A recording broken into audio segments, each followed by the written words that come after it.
All right, guys, what's going on? We are live one more time here tonight. This is the Club of the Man 1993, and I am here live for my live review of this week's episode of NXT June 26th, 2019. I do apologize. I got the date wrong in my UK review, and I realized that after I was making the thumbnails, I'm like, oh, crap, today's the 26th, not the 25th. But I corrected them in the thumbnails and in the titles and whatnot, so that should be fixed. My bad, in the words of R-Truth. But I am here live to talk about my live review of NXT this week. Again, the June 26, 2019 edition that took place at Full Sail University as we are on the road, continue on the road again to NXT TakeOver Toronto 2. Man, was this a really good show. We had the beginning of the NXT Breakout Star Tournament. That we saw Keith Lee in action. Oh, basket is glory. Of course, we saw a backstage segment involving Vanessa Bourne and Aaliyah, who once again had very damn fine and a couple of weeks ago or a month or so ago in that black attire that she wore for sure. Let's go to Gargano's. Yes, of course, because, we also had the tour of the Baby Championship Tour, what the heck it's called, in England, which actually he's there in the UK at the I guess apparently he's going to be having a match on NXT UK defend the NXT Championship, which I'm like, okay, take my money. That's going to be pretty darn awesome. Geez, who else besides the main event? Bunch of good stuff happening that definitely interested me on the show for sure. And yeah, the main event and what happened after the main event. I think it's found my women's match of the year so far. I needless I say, I think I found my women's match of the year so far for this year with that main event, because that was one great main event. And what happened afterwards, damn, all I can say was, I don't need friends. I don't need friends. In the words of now the former genius of the sky. Well, unless she still is, but, we'll see where it goes. But Robbie's in the live chat. Yeah, let's go Gargano's, R-Truth, and Baby Championship Celebration Tour.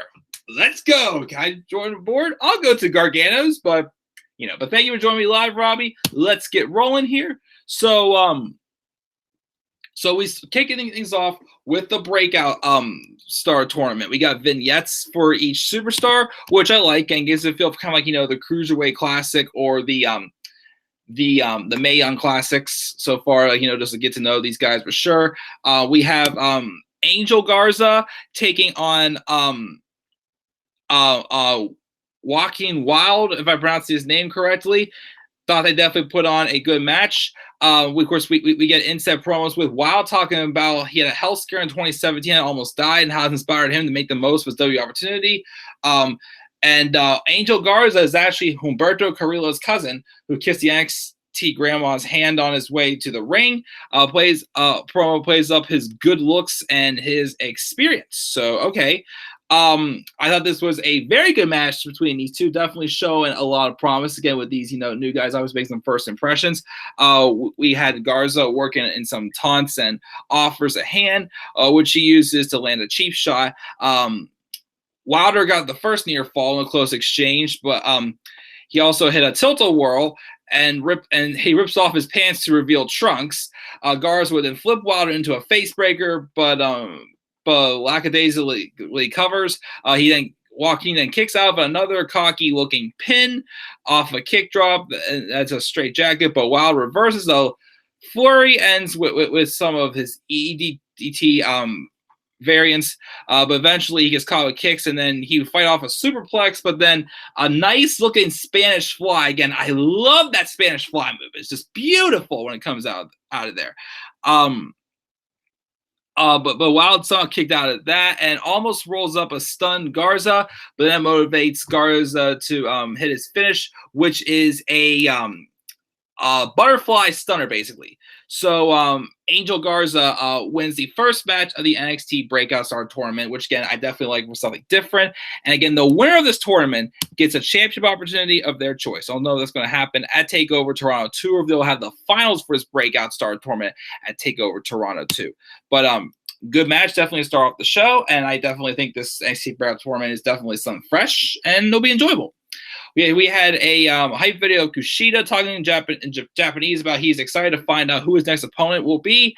We see how his early run and says in English that he's here because the best are here and he's going to prove he's the best. Of course, the best is definitely in NXT, but Buddy, once he's the main roster, might be a different story. So we'll see what's next for Kushida. He just got off a great submission match with Drew Gulak a couple weeks ago. I thought it was pretty good. Of course, who's now the 205, the cruiserweight channel, so the 205 Live champion, the cruiserweight champion. Who calls the 205 Live title?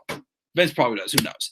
Anyways, we also see a faceless interview guy try to interview Damian Priest, who, again, as I said last week, badass entrance for sure. You may have caught my attention for sure, Mr. Priest. He wants to get his thoughts on the win, but then Damian Priest sends him away saying, we haven't seen anything yet. So the best is yet to come for Damian Priest. And once again, I'm not afraid of NXT stars to be saying the best yet to come because they actually will live up to expectations and the best will come. So forward to seeing for sure what is next with Damian Priest. So we have that match. Then we have the Street Profits, the newest NXT Tag Team Champions, taking on the Forgotten Sons, Wesley Blake and Steve Cutler. Before the match started, Profits come out and spend some time celebrating with the crowd. This is their first time back with the tag titles. And then originally supposed to be a non-title match with the Forgotten Sons. But then Montez Ford asks Angelo Dawkins if he can hear that chatter. That's the Suns think they can win the tag titles, but that's not how the Profits are living. Ford says they're in luck because they're handing out free smoke. Dawkins says that he wants to put the belts on the line, but even the announcers are confused at whether or not it's a title match. But it ended up being, they said they did put the titles on the line. The match didn't really last too long though, because Jackson Riker, because Montez Ford was about to pin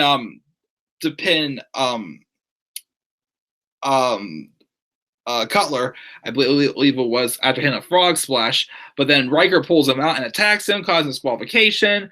So it was a 3-on-2 assault until Oney Lorcan, Mr. How does it feel? How does it feel? So once again, he's very weird whenever he steps. But he comes out with Danny Burch, and they send the Forgotten Sons up the ramp. But then after they leave, the Brit Arm Brawlers have the titles in their hands. And Lorcan, and the Street Profits go to take them, but Lorcan yanks them back. But then Danny Burch looks up and hands Dawkins his belt. But they said, here, these are yours, but you owe us. Obviously saying that, hey, we respect you, but we want a shot at these titles as well, which could be a fresh match. I don't think we've seen the Street Profits take on Lorcan and Burch. Sounds like a good plan to me. Probably another tag title match in the next month or so. As I think, again, at TakeOver Toronto, we're probably going to see each member of the Undisputed Era go after some sort of title. I think Robbie and I predicted that last week.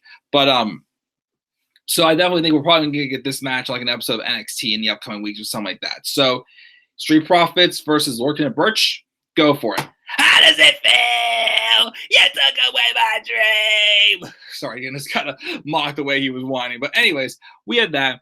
But then we see someone watching film in a dark room. Don't know who it is. And then we also hear from Miss Aaliyah and Vanessa Bourne, mocking Mia Yim's life story video from last week. They say it was touching, but they can't relate. They're hires, and Mia is a lower. And next week, Mia will face Aaliyah. We then see Keith Lee, Mr. Bask in His Glory. Oh, bask in His Glory. Just, I like what he just does a soul twitching movements that he does. But he's facing off against Nikos Rikos. And it was pretty much a squash match. Rikos goes to, call him out, tries to chop him at the bell, but then he gets pounced off the ropes and into an unconscious effort squash with the Limit Breaker Slam, basically it was called. And that was it. That's all they wrote. And Keith Lee gets another victory. Again, still waiting for, well, of course, it just happened like a month or two ago. I'm waiting for Dominik Dijakovic to come back. And we'll see that match finally between the two of them I've been wanting to have since February. Jeez, that freaking host fight was just amazing. And then Keith Lee got injured. Then Dijakovic tore his meniscus. So now, probably till Royal Rumble, maybe. I don't know. Hopefully Dijakovic will be back, sooner than expected. We'll finally get that match I've been dying to see. But hopefully it will happen. We got that match. also get a reminder about the NXT UK Takeover Cardiff on August 31st, and then we catch up with Adam Cole on his Bay Championship Celebration Tour. He takes a private jet back and forth to the Download Festival. When he gets back, he calls Roddy from the limo to make sure he put that order in. They pull him up to a restaurant called Gargano's. It heads inside, and we'll have to tune in next week to see what happens. So, obviously, I guess this feud with Gargano and Cole is continuing, so we'll see where it goes next. I'm pretty sure they do have a third match at TakeOver Toronto too. There's going to be some type of stipulation for it. What is it going to be? Not too sure. We'll definitely have to find out. But we also are told next week's season of the Undisputed Era, we are going to have 2 matches also next week. It will be Tyler Breeze taking on Roderick Strong and Isaiah Swerve Scott versus, wasn't he like Scott Strickland or whatever the heck his name is, taking on Cameron Grimes in the second first round match of the NXT Breakout Tournament. All right, let's check the live chat first before we go to the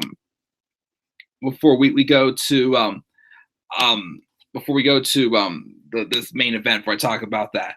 Let's see here. Because of his charisma and mechanism, I think Angel Garza would make a great tag partner for Andrade in the future. I agree definitely with the similar characters, looks like, and the similar styles. I definitely would like to see that happen for sure. Just remember, you owe us, in the words of Danny Burch. Honestly, when the Street Profits agreed to defend titles, I was concerned they were going to drop them right away to the Forgotten Sons. Yeah, me too. Again, with the push the Forgotten Sons got in the Dusty Rhodes Tag Team Classic, I had this slight feeling behind me that they were going to be the ones to dethrone the War Raiders, now Viking Raiders. But I thought they were going to be the ones. I had this slight suspicion they could have been the ones to win the VK UK tag titles, even though I did pick Undisputed Era to win them in my predictions. But I had this slight feeling it was going to be the Forgotten Sons. But nope, not yet. Doesn't seem like that. So I don't say thank God because they've gotten better. But, still not my favorite team in NXT. But I thought it was going to be the case too. What if for shits and giggles just once when someone tries to interview Io and she pulls a Nakamura and goes, sorry, no speak English. That's the more male Japanese thing of imitation. I get to get the ladies like I don't need friends. Sorry, no speak English or something like that. I don't know. That's the closest to that. But for one time, they should have Io say that for sure. And yes, once again, you took away my dream. It looked like Killian Dane in the vignettes. That's what those were saying. Also, maybe Killian Dane's going back to NXT now. I mean, Alexander Wolf's down in NXT UK, and Eric Young is, a bald, buffoon chasing after the 24/7 title. So maybe Dane is coming back to NXT. We'll see, which would be good for him. We need that Keith Lee, Don Dijakovic rematch that I keep saying. I like this. Adam Cole, Johnny Gargano will be loser leaves NXT. That might actually work. I mean, what other stipulation would you really pick for them, honestly, that give them a no DQ match? They've had a 2 out of 3 falls match, and that's a normal singles match. I don't really see this feud being like a Hell in a Cell word or anything like that, but lose leaves NXT. Maybe this is what sends Johnny to the main roster, maybe for good. Although, once again, would you really want to see Johnny go to the main roster after the shitty booking we've been getting on the main roster? But maybe that could be the case. I like that idea, though, Robbie. Once again, you're a genius, Robbie, and that's why we like you. But, let's get to that main event. This main event, Shayna Baszler taking on Io Shirai in a steel cage match for the NXT Women's Championship. The first time ever the NXT Women's Championship was defended inside of a steel cage. And to all 5 women who were involved in this match, from Shayna Baszler to Io Shirai, Jessamine Duke, Marina Shafir, and Candice LeRae, as of this day, this is my women's match of the year. This was compared to the past couple steel cage matches we've been getting, with Shane McMahon winning by slipping out of his shirt from the top of the cage. Meh. That match was all right. To the match we got this past weekend at Stomping Grounds, which again, probably I'll bet you any money, even though the story kind of called for it a little bit, Vince only wanted this match just for that spot with Kofi at the end. That's pretty much Vince thinks of one spot and he wants to make a whole match out of it, but there's nothing else to write, to fill in the holes and whatnot. But this was an amazing steel cage match. From the use of the cage, just the brutality involved with it, with both Shayna Baszler and Io Shirai really taking advantage of steel cage game, continuing that more aggressive side of Io that's been teased ever since she started her singles feud with Shayna Baszler, and of course the way she snapped after her NXT Women's Title match at Takeover 25. But of course a turning point came where Io was about to crawl out of the cage. Out came Jessamyn Duke and Marina Shafir and just making excuses to lock the cage and saying, "Not today, honey," basically. And of course, Io tries to escape crawling from the top of the cage, but up came Marina Shafir to, kind of, just, wound her a little bit. That way she can't crawl over the cage and to help Shayna win the match, of course. But then out came Candice LeRae, who's been, coming out there, being there for Io, during all these battles, even though most of them are 3-on-2. I'm pretty sure Dakota Kai would also be included in these as well. But Dakota's still out. Probably, maybe by the fall, I'd say maybe Dakota will be back. We'll see. But Candice came out. And first off, she, I can't remember. I think she slammed, didn't she slam Jessamyn Duke into the cage? And then she got up on top and then she got rid of, what's her face, Marina Shafir at the top. I'm trying to remember. She definitely did a crossbody to take somebody out in the ring. I remember from the top of the steel cage, and then only then, Io Shirai was still up on top. And it looked like Shayna Baszler had like the clear opening to just run to that door and crawl out. She had the clearest opening, wide as day, and Io Shirai does a freaking moonsault off of the top of that steel cage. Of course we've seen Ricochet doing that double moonsault in the War Games match. We saw, of course, Cody Rhodes take that risky bump when he did that moonsault at the top of the steel cage in a match between him and Goldust taking on the New Age Outlaws in 2014. But that's again. When I mentioned how in the past, how the women have had these stipulation matches and sometimes they've been playing them safe, main roster and NXT, for the most part, in the past year or so, have really not been, feeling like they're playing it as safe as they used to. They're going all out. That moonsault was just amazing. That spot was just awesome there by Io to take out Shayna Baszler. Of course, 4 women are down in there. It's Shayna, Io, Candice, and one of the other horsewomen. But basically, what we get a key opponent right there. That was that spot there with Candice taking, that was basically taking the bullet for Io, showing her dedication for Io there to really make what happened after the match be more heartbroken than it was. But then it's basically a game of cat and mouse, not cat and mouse, but they're both Io and Shayna are crawling towards the corner to escape the cage. Io's about to be out. Then Shayna's about to be out. Then Io's going back and forth, back and forth, back and forth. Just magnificent storytelling with this. And then Shayna goes to put the Karafuda clutch on Io, like her neck against the ropes, right by the exit. And then Io, with just as much breath left as she has, grabs the steel cage, starts slamming it into the face of Shayna Baszler. And Io's about to reach over to crawl out of the cage to finally defeat Shayna Baszler and win the NXT Women's title.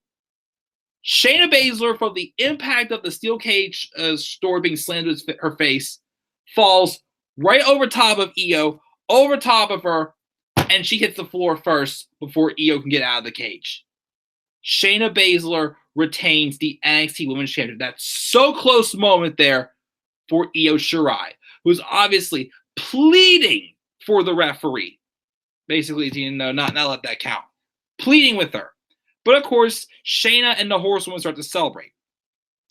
After the match, though, inside the steel cage, Candice is helping up her friend, and obviously Io is disappointed.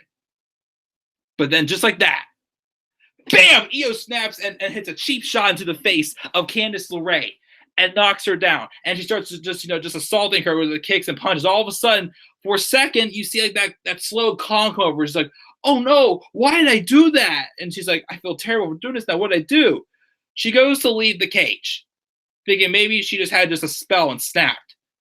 But then she turns around, goes underneath the ring, grabs the steel chair, goes in there, and she beats down Candice with the steel chair and hits an equalizer on Candice LeRae, sending her through the steel chair back first. And then Io slowly starts to smile, and the crowd starts to boo her. She gets out. Of course, at one point she was talking some Japanese trash to the Candice. Couldn't quite tell what she was saying. But as she's going up the ramp, you just hear her say, I don't need friends.